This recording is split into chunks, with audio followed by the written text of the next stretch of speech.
히브리서 3장 1절로 6절까지 시작. 그러므로 함께 하늘의 부르심을 입은 거룩한 형제들아, 우리의 믿는 도리의 사도시며 대제사장이신 예수를 깊이 생각하라. 저가 자기를 세우신 이에게 충성하시기를 모세가 하나님의 온 집에서 한 것과 같으니, 저는 모세보다 더욱 영광을 받으실 만한 것이 마치 집 지은 자가 그 집보다 더욱 존귀함 같으니라. 집마다 지은 이가 있으니 만물을 지으신 이는 하나님이시라. 또한 모세는 장래에 말할 것을 증거하기 위하여 하나님의 온 집에서 사환으로 충성하였고, 그리스도는 그의 집 맡은 아들로 충성하였으니 우리가 소망의 담대함과 자랑을 끝까지 견고히 잡으면 그의 집이라. 아멘. 우리가 읽은 데가 이스라엘인서가 아니고 유대인서가 아니고 히브리서입니다. 왜 그 이스라엘서가 아니고 유대인서가 아니라 굳이 히브리서라고 저자가 이게 했을까요? 프로스 헤브라이오스 이런 말인데, 이게 정말 히브리 사람들에게라는 그 원제 제목을 갖고 있습니다. 왜 히브리인에게라고 했을까? 한번 살짝 고민을 하면서 말씀을 시작하려고 합니다. 이스라엘은 지금 우리가 잘 아는 것처럼 거기 그 팔레스타인 동네에 한 600만 정도, 700만 정도가 살고 있는 그 조그만 그 나라, 우리나라 한 6분의 1밖에 안 됩니다. 그런 조그만 나라를 칭할 때 이스라엘 이렇게 합니다. 자기네 나라 이름을 자기 땅덩어리에 쓸 수가 없기 때문에 지중해 바다에다가 이렇게 이름을, 무슨 말씀드리냐면요, 이 지도에서 이스라엘 국호를 쓸 때는 지중해에다 써놓습니다. 이렇게. 왜 그러냐면 이스라엘은 그 국호가 다 들어갈 수가 없을 만큼 이 동네가 너무 작기 때문에 그런 것이죠. 그 자그마한 동네, 그 자그마한 나라, 그 나라 이름이 이스라엘입니다. 거기 사는 사람이라 한다면 당연히 이스라엘인이 맞겠지요, 사회적으로 보더라도. 그런데 그렇게 하지 않은 것입니다. 유대인, 우린 그를 부를 때 이제 이렇게 이스라엘 사람 이렇게 하기도 하지만 더 많은 순간에 우린 유대인 이렇게 합니다. 유대 종교인들, 유다인들, 종교적으로 본다면은 유대 종교를 믿고 있는 사람들입니다. 유대인 이렇게 하지요. 그런데 오늘 본 것은 히브리서 3장입니다. 히브리서라고 합니다. 우리 성도님들 잘 아시는 것처럼 히브리, 이 말은 물 건넜다 이런 뜻이 있습니다. 그럼 물 건넌 사람들을 위한 서신이 되겠지요. 신약 성경이 27권이 있습니다. 27권이 이렇게 다 모여진 때는 AD 4세기쯤에 이렇게 신약 성경이 27권으로 확정이 됐습니다. 그 전에는 이렇게 이제 정경하게 되면 약간의 논란들이 있는 서신들이 있었습니다. 그런데 약간의 논란이 있는 서신 중에 히브리서가 꼈습니다. 베드로 후서, 또 이제 이렇게 요한 3서 이런 서신들 중에 그 논란의 대상이 됐던 서신들이 있는데, 그 중에 히브리서가 과연 정경이 될 수 있을 것이냐 고민을 했습니다. 왜 그랬냐면 히브리서는 저자를 알지 못합니다. 저자가 누군지를 알지 못하는 서신. 성경의 정경성을 이렇게 마지막 결론 지을 때 제일 중요한 것이 뭐냐면 사도성이었습니다. 사도에 준하는 사람, 사도가 썼거나 사도에 준하는 사람이 썼을 때 그것을 정경이라고 하자. 사도, 요한 사도가 있고 베드로가 있는가 하면 마태가 있지요. 그러나 마가나 누가는 사도는 아니지만 사도에 준하는 사도성이 있는 사람이었습니다. 그래서 이제 이렇게 넉넉하게 정경에 들어가게 된 것이죠. 근데 히브리서는 저자를 알지 못했어요. 지금도 알지 못하고 있습니다. 많은 사람들이 이제 여러 사람을 말을 하고 있지만 그것은 학설에 불과합니다. 근데 이 히브리서가 결국 정경이 됐던 그 이유는 영감 때문에 그렇습니다. 정경이 되기 위해서는 사도성이 있느냐, 영감성이 있느냐, 내용적으로 정말 우리의 구원에 대해서 넉넉히 말하는 그런 내용적을 것을 품고 있느냐, 또 보편적으로 온 교회들이 그것을 성경으로 인정을 하고 있느냐, 대충 이런 것들이거든요. 근데 히브리서는 그 제일 중요한 앞에 부분, 사도성은 없더라였지만 영감성, 탁월한 영감, 그 내용적으로 또 온 교회가 보편적으로 성경을 인정했기에 히브리서도 정경 안으로 들어오게 됐습니다. 이 제목이 히브리서인 것은 어떤 사회학적인 어떤 뜻이 아니고 종교적인 것이 아니라 예수가 영감 있는 말씀으로 예수가 누구신지 분명히 잘 말해주기 때문에 정경이 됐던 것이에요. 히브리서의 주제는 예수님의 위대성, 사람으로 위대가 아닌 거 아시죠? 예수님의 위대성, 복음의 영원한 그 능력을 잘 말해주기에 그 주제를 담고 있습니다. 우리가 잘 아시는 것처럼 1장에는 천사보다 우월하신 예수 그리스도, 그 말씀을 하고 있죠. 우리가 보는 여기는 그 유명한 모세보다 탁월하신 예수 그리스도, 대제사장 쭉 나오죠, 이어서. 근데 오늘 본 내용에서는 여기 이렇게 모세를 이렇게 견주어서, 왜 그러겠습니까? 히브리 사람에게, 히브리인들에게 이 모세는 유대인들, 이스라엘 사람들에게 모세는 그 이렇게 감히 견줄 수 없는 그 유명한 사람이었습니다. 근데 그 모세보다 위대하신 예수 그리스도를 말하고 있는 것이죠. 더하여 만약에 이렇게 이 히브리 사람 말, 이제 이렇게 이스라엘 사람 혹은 유대인에게만 했다면 틀림없이 이렇게 유대인서 아니면 이스라엘인서 했을 것입니다. 근데 여기는 히브리서라는 얘기는 뭐냐면 물 건넌 모든 사람들, 물 건넌 사람들은 아멘 하시길 바랍니다. 우리 모두 물 건넌 사람이거든요. 물을 건너왔어요. 왜 물을 건넜나요? 하나님께서 물 건너라 하셨기 때문에, 물 건너지 않고는 살 수가 없다 말씀하시기 때문에 물 건넌 자들입니다. 우리 히브리인이거든요. 히브리 사람이에요. 영적인 히브리인이 된 거죠. 그렇기 때문에 히브리서 이렇게 했습니다. 우리는 여기 이제 히브리서 보면서 영감을 특별히 많이 구할 필요가 있을 것 같습니다. 제가 같이 오늘 나눌 말씀의 제목은 예수를 깊이 생각하라라는 제목입니다. 예수를 깊이 생각하면서 먼저 한번 5절 6절 한번 봐주시기 바랍니다. 제가 좀 다르게 읽어보겠습니다. 여기 이제 모세 얘기 나오게 되고 집 얘기 나오고 충성 얘기 나오지요. 또 마찬가지로 예수님 나오고 집 얘기 나오고 충성 얘기 나옵니다. 그럼 또 어떻게 되겠나요? 우리가 보이시죠? 우리도 집 얘기 나오고 충성 얘기가 나와야지만이 맞는 것입니다. 글 쓸 때 그렇게 쓰지요. 이렇게 생각을 가지고. 그러면 이렇게 읽으시면 더 좋을 것 같습니다. 또한 모세는 장래에 말할 것을 증거하기 위하여 하나님의 온 집에서 사환으로 충성하였고, 줄이면요, 모세는 하나님의 집에서 사환으로 충성했다, 이것입니다. 6절입니다. 그리스도는 그의 집 맡은 아들로 충성하였으니, 여기죠. 이거는 뭐냐면 예수님, 예수 그리스도는 집 맡은 아들로 충성했다, 이거죠. 그 다음에 세 번째가 있습니다. 그것이 뭐냐면 우리가 있는 거죠. 모세가, 그리스도는, 우리가, 이 세 개가 이어져야 되는 것이에요. 우리는 소망의 담대함과 자랑을 끝까지 견고히 잡으면 그의 집이라. 조금 좀 그렇죠.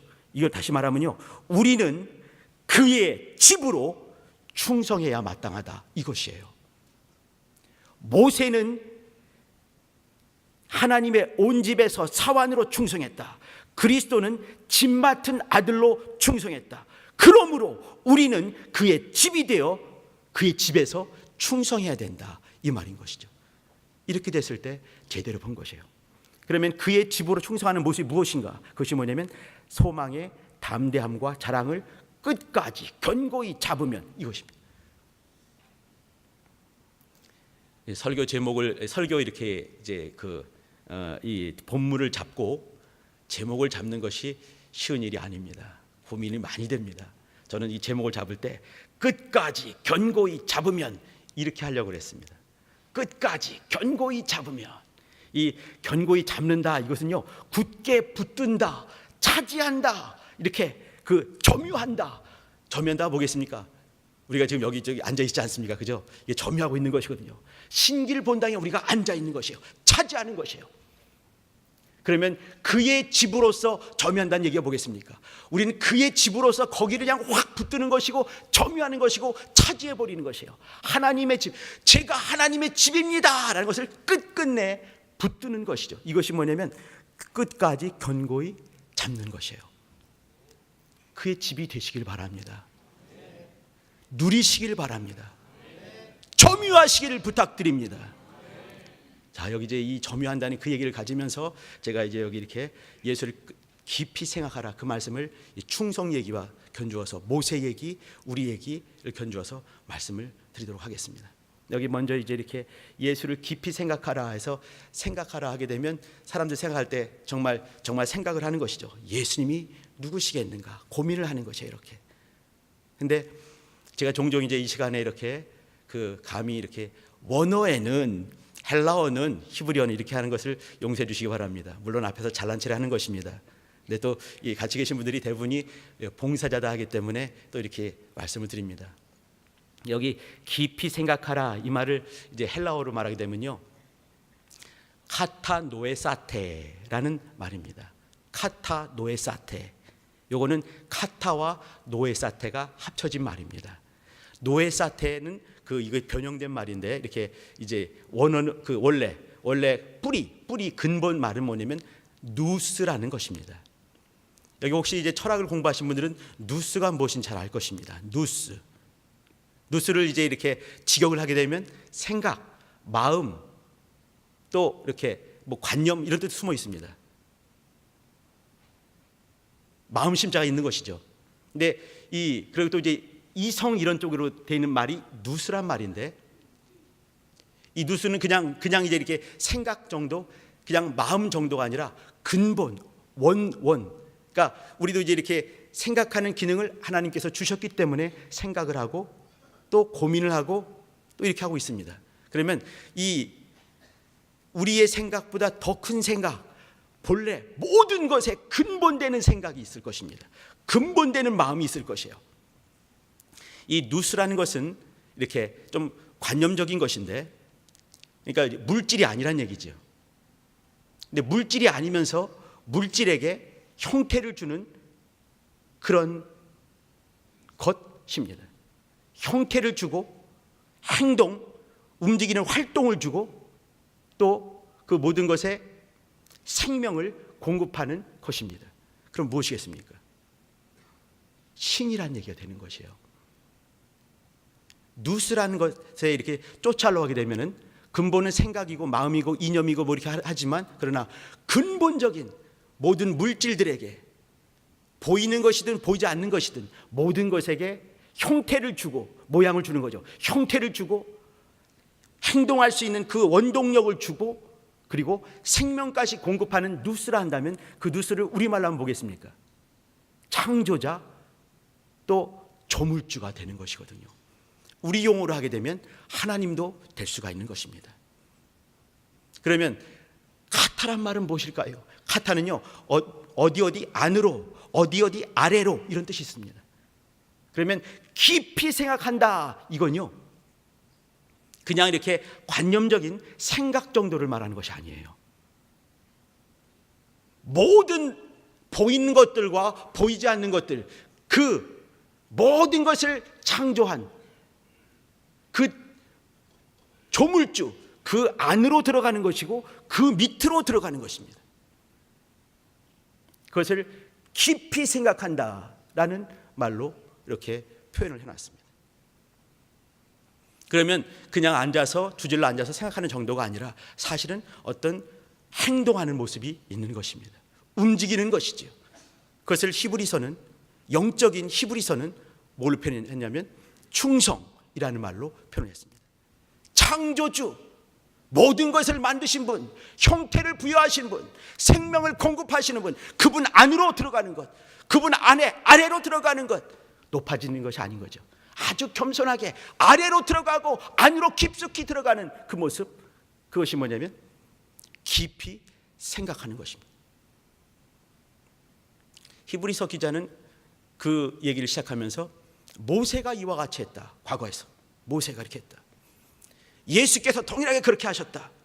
너희도 당연히 그렇게 해야 된다 하면서 뭐냐면 끝까지 견고히 잡는 것에 대해서 말씀을 하고 있습니다.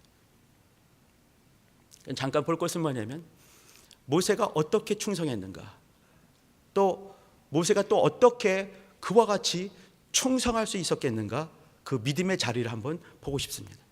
충성의 자리를 보고 싶습니다. 뭐냐면 이렇게 이제 하나님 그 아래로, 또 하나님 그 안으로 쏙 들어가는 거거든요. 믿음의 자리예요. 굳게 붙드는 바로 그 모습입니다.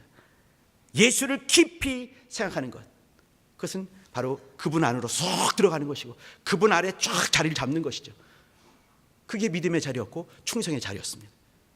그 모양을 잠깐 세 가지로 말씀을 드리겠습니다.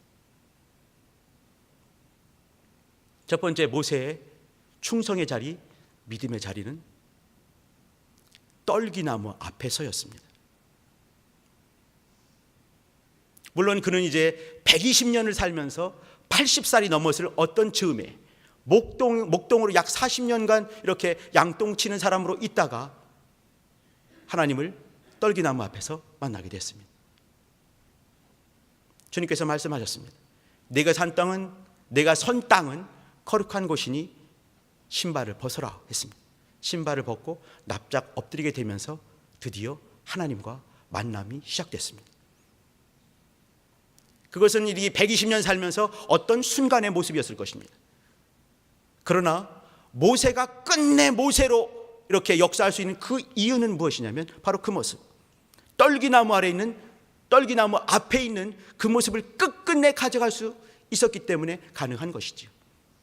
내가 선 땅은 거룩한 곳이니 신발을 벗어라. 제가 어떤 기록을 보니까 재밌게 써놨습니다. 모세는 일평생 맨발로 지냈을 것이다. 왜 그랬겠습니까? 그가 밟는 모든 땅은 그 떨기나무가 있던 그곳이 거룩한 이유가 무엇이겠습니까? 하나님께서 그것에 임재하셨기 때문에 거룩한 것이지요. 그것이 본래 거룩한 것은 아니에요. 그냥 일반적인 땅에 불과한 것이죠. 박토 중에 박토니까. 그러나 하나님께서 계시기 때문에 그곳은 거룩한 것이에요. 그럼 모세 생각에 떨기나무 앞에는 하나님 계시고 다른 곳에는 하나님 안 계신가? 모세는 그렇게 생각하지 않았을 것 같습니다. 틀림없이 그가 있는 모든 곳에 하나님께서는 임재하신다 한다면은 그가 신발을 벗을 수밖에 없는 것이죠. 신발을 신을 수가 없는 것이에요. 물론 진리는 아닙니다. 심각하게 보지 마시기 바랍니다. 그런데 모세의 마음을 읽을 수가 있는 것이죠. 또 어떤 사람이 쓴 책의 그 의미를 알 수가 있을 것 같습니다. 모세가 밟는 모든 곳에, 내가 가는 모든 곳에 하나님 나와 늘 함께 하신다가 있었기 때문에 그는 일평생 이렇게 맨발로 120이 될 때까지 맨발로 있으지 않았겠는가. 모세의 믿음의 자리, 충성의 자리의 시작점은 떨기나무 앞입니다. 그 떨기나무는요, 일평생 그의 앞을 벗어나지 않았을 것 같습니다. 그가 홍해 바닷속을 갈 때에도, 광야 속에 헤맬 때에도 많은 사람들이 그를 모세를 향해서 막 이렇게 그 비난과 그거 할 때에도 모든 순간에 그는 떨기나무 앞에서 있었을 것입니다. 하나님께서 나와 함께 하신다. 거룩하신 하나님께서 함께 하시는 바로 내가 있는 바로 그곳이 거룩한 곳이다. 우리 성도님도 떨기나무 앞에서 늘 삶을 누리시길 바랍니다. 신학적으로 본다면 예수께서 제자들을 불렀던 갈릴리 바닷가를 기억해 주시길 바랍니다. 갈릴리 바닷가, 크지 않은 바다란 말을 하지만 사실 바다는 아닙니다. 민물이죠. 호수죠. 근데 바다란 말 써도 될 것 같습니다. 성에 썼으니까. 근데 갈릴리 그 호숫가, 거기에서 이렇게 주님께서 부르셨습니다. 열심히 그물 내리는 생활 중에 열심히 살 때, 그물을 열심히 깃고 있을 때 주께서 다가오셔서 부르십니다. 내가 너희를 이후로는 비린내 나는 어부가 아니라 사람 낚는 어부가 되게 하리라. 이렇게 했습니다. 제자들은 일평생 갈릴리 호숫가에서 혹은 바닷가에서 그들을 부르셨던 주님의 음성을 쟁쟁히 들으면서 살았을 것입니다. 종종 이렇게 그 자빠지기도 하고 뭐 이렇게 입술로 또 이제 부인하기도 했지만, 그러나 순간순간 다시 돌이키며 주님의 목소리를 기억했을 것입니다. 내가 너희로 사람 낚는 어부가. 모세가 떨기나무에 있었던 것과 동일하게 제자들이 갈릴리 호숫가에서 주님이 부르신 그 부르심에 응답했던 것을 기억하면서 살았던 것처럼 믿음의 자리, 충성하는 자리, 주님을 깊이 생각하라 하는 그 믿음의 자리 분명히 했을 것입니다. 모세가 떨기나무 그 앞을 일평생 벗어나지 않고 역사했던 것처럼 제자들이 일평생 사람 낚는 어부로 살았던 것처럼 끝까지 견고히 잡는 역사가 우리 속에 있어야 되는 것이에요. 주님께서 우리를 부르셨을 때, 가장 연약했을 때, 인생의 막다른 골목에 딱 마주치면서 아주 힘들었을 때 주님이 우리를 확 불러주신 그 부르심 다 있어서 여기 있는 줄 제가 그런 것처럼 다 그런 게 맞는 거죠. 그죠? 주님께서 우리 부르지 않았다면 자원에서 오신 분 계십니까? 그렇지 않은 것이에요. 모두가 하나님께서 우리가 늘 말씀드린 것처럼 연약할 때, 죄인 되었을 때, 원수 노릇 바글바글하게 하고 있을 때, 그때 우리를 사랑하셔서 우리를 부르신 부르심이 있는 것이죠. 아무짝에 쓸모없는 80 먹은 그 모세를 떨기나무에서 부르시고 그저 비린내 나는 그 어부들을 부르셨던 것과 동일하게 우리를 부르신 그 부르심이 있었기 때문에 우리가 여기 앉아 있을 수가 있는 것입니다. 믿음의 자리, 첫 번째 자리 떨기나무 앞에서 혹은 갈릴리 호숫가에서입니다. 두 번째입니다. 모세가 일평생 믿음의 자리, 충성의 자리 어디였을까요? 민수기의 21장에 보게 되면 광야 생활이 너무 고단하다 보니까 또 이렇게 이제 불평을 하게 되고, 그때 불뱀이 나와서 사람들을 물게 되고, 사람들이 막 죽어 나다 빠질 때 주님께서 불뱀 만들어서 장대 걸고 보는 자마다 살리라 말씀하셨습니다. 또 모세는 그대로, 모세가 정말 온유하고 겸손한 그 이유는 뭐냐면 말씀대로 하는 것이죠. 말씀대로 했습니다. 하면서 이 불뱀을 보는 자마다 살았습니다. 모세가 다시 한번 느끼는 것, 다시 한번 경험하는 것, 하나님이 생명 되시는구나 알게 되는 것이죠. 하나님이 생명 되시는 분이십니다. 우리 주 예수 그리스도 이 땅에 오셔서 여러 죽는 방법이 있지만 굳이 십자가에 달려 죽으셨습니다. 그것이 하나님께서 우리를 사랑하시는 사랑의 방법이기 때문에 그렇습니다. 예수께서 십자가에 달려 죽으시면서 엘리 엘리 라마 사박다니 하시면서 죽으시는 바로 그곳, 십자가 앞에서 제자들이 있고 우리가 있는 것입니다. 우리 십자가 앞에 있는 것이에요. 이스라엘 사람들, 출애굽한 히브리 사람들이 불뱀 앞에 있을 때, 장대 높이 걸려있는 노스로 만든 그 불뱀 앞에 있을 때 살았던 것과 동일하게 모세는 그것을 갖고 다녔습니다. 일평생 죽을 때까지, 나중에 히스기야 왕 때까지 그것을 다 섬겼던 것이죠. 너무너무 그냥 하나님께서 생명을 주신 그 감사해서 나중에 우상이 되어버리고 만 거 아니겠습니까? 히스기야 때 이제 다 없애버렸는데, 근데 모세는 그것을 기억을 하는 것이죠. 하나님은 우리의 생명이 되신다. 우리의 모든 질고를, 모든 죽음을 가져가신 분이시다. 그것을 가져가는 믿음의 자리, 충성의 자리가 있는 것이에요. 신약에 우리 동일한 것입니다. 우리는 십자가 앞에서 우리의 모든 것들을, 아버지 앞에 갈 수 없는 모든 것들을 담당하신 예수 그리스도, 그분의 생명, 그분의 사랑하심, 그분의 은혜 앞에 있는 것입니다. 우리의 모든 죽을 것들, 저주 예수께서 담당하셨습니다. 그것을 매 순간순간마다 시인하는 것이, 그것이 믿음입니다. 이 충성이란 말과 믿음이란 말은 똑같은 한 단어로 나옵니다. 피스티스 이 말인데, 번역을 할 때 어느 순간에는 충성으로 번역하고 어떤 순간에는 믿음으로 번역을 합니다. 믿음하게 되면 그저 앉아있는 것 같은 생각하라 같이 앉아있는 것 같지만, 그러나 믿음은 앉아있는 것이 아닙니다. 움직이는 것이고 마음의 중심을 다해서 말씀을 이루어가는 것입니다. 충성이죠. 우리 성도님들, 십자가 앞에서 삶을 누리시길 바랍니다. 우리 있는 곳 매 순간마다 장소와 만나는 사람들과 또 대상들은 매번 다를 수 있습니다. 그때마다 떨기나무 앞에 있었던 모세처럼, 혹은 갈릴리 호숫가에서 주님의 음성을 쟁쟁히 들었던 제자들처럼, 십자가 앞에 계신 달리신 그 예수님 믿는 믿음을 사용하는 것, 그것이 믿음의 자리고 충성의 자리입니다.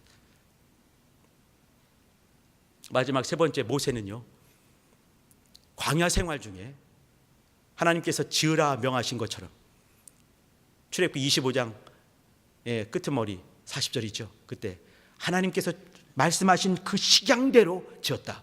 성막을 지었습니다. 그 성막을 지은 다음에 성막을 중심으로 살았습니다. 신약적으로 말한다 한다면 말씀 중심이 되겠지요. 말씀을 중심으로 하는 영적 삶을, 영적 생활을 했습니다. 그러면서 마지막까지 가게 되는 것이죠.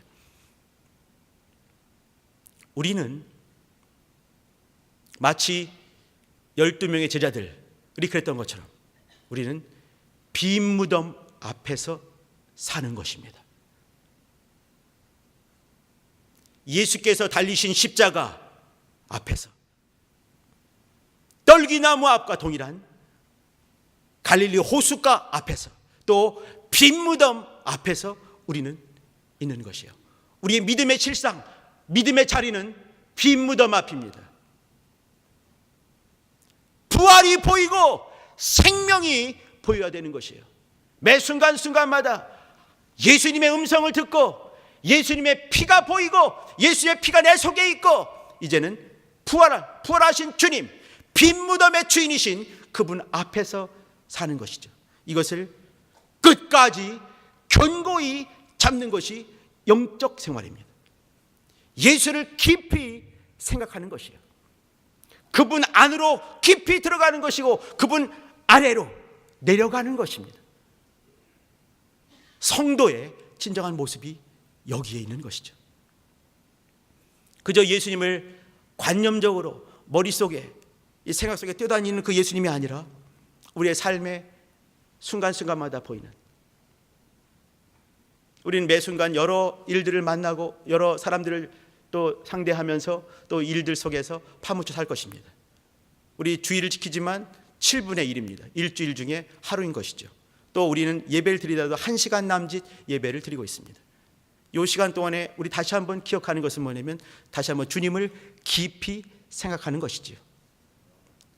깊이 생각한다 했을 때 그저 그냥 관념이 아니라 같이 나누고 싶은 말씀은 뭐냐면, 이렇게 그분 안으로 들어가는 것입니다. 그분 아래로 내려가는 것이죠. 그분이 나의 주인심을 늘 고백하는 것입니다. 예수여 고백하는 것입니다. 예수 내 구주 고백하는 것이죠.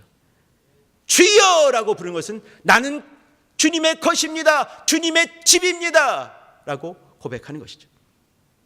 그러면서 우리의 믿음의 자리, 다시 한번 정리해 말씀드립니다. 믿음의 자리, 이것은 모세가 떨기나무 앞에 있었던 것을 일평생 120이 될 때까지, 그가 주님이 부르실 바로 그때까지 떨기나무의 기억을 가지고 맨발로 살았을 것 같다는 어떤 분의 고백처럼, 그와 같이 떨기나무 앞에서 내가 선 땅은 거룩한 곳이다 한 것처럼, 아, 내가 있는 곳에 주님께서 늘 임재하신다, 거룩함을 가지고 이렇게 떨기나무 앞에 살고, 또 장대에 걸린 그 뱀을 보면서 하나님은 오직 하나님만 생명이십니다, 우리의 저주를 가져가시는 분이십니다 라고 고백하며 살았고, 그리고 성막을 지어서 성막을 중심으로 하는 영적 삶을 살면서 고단한 광야를 건너가게 됐던 것이죠.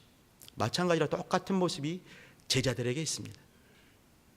갈릴리 호숫가에서 귀에 울리시는 바로 그분, 내가 너희를 이제는 물고기 낚는 어부 정도가 아니라 사람을 낚는 어부 되게 하리라. 사람 낚는 어부로 사시길 부탁드립니다. 우리 앞에 있는 많은 분들 밥으로 여기시길 바랍니다. 무슨 말이냐면요, 여호수아가 이렇게 그 유명한 고백 있지 않습니까? 그죠? 저들은 우리의 밥이다. 어떤 사람은 그들은 장대하기 때문에 우리는 메뚜기다. 그들을 보고 우리를 메뚜기라고 볼 것인가, 그들을 밥으로 볼 것인가, 다른 거 아니겠습니까? 우리 성도님들은 세상의 일들을 밥 삼아 두려워하지 않고 역사하시길 부탁드립니다. 사람 낚는 어부가 됐기 때문에 그렇습니다. 사람 낚는 어부, 세상을 넉넉히 이길 만한 믿음을 우리에게 주신 분이 예수 그리스도십니다. 그분이 십자가에 달려 죽으셨는데 우리의 모든 저주를 담당하신 것이에요. 더 이상 우리는 저주받을 것이 아무것도 없는 것을 믿으시길 바랍니다. 우리 앞에 예수 보혈, 그 피가 있는 것이요, 십자가 앞에서 우리의 믿음의 자리를 확증 받으시길 바랍니다. 그리고 우리는 빈 무덤 앞에 사는 것이요, 아, 생명이 있구나, 생명이 있구나, 부활하신 주님 그 생명 가지고 사는 것입니다. 기도하시죠. 기도하실 때 하나님,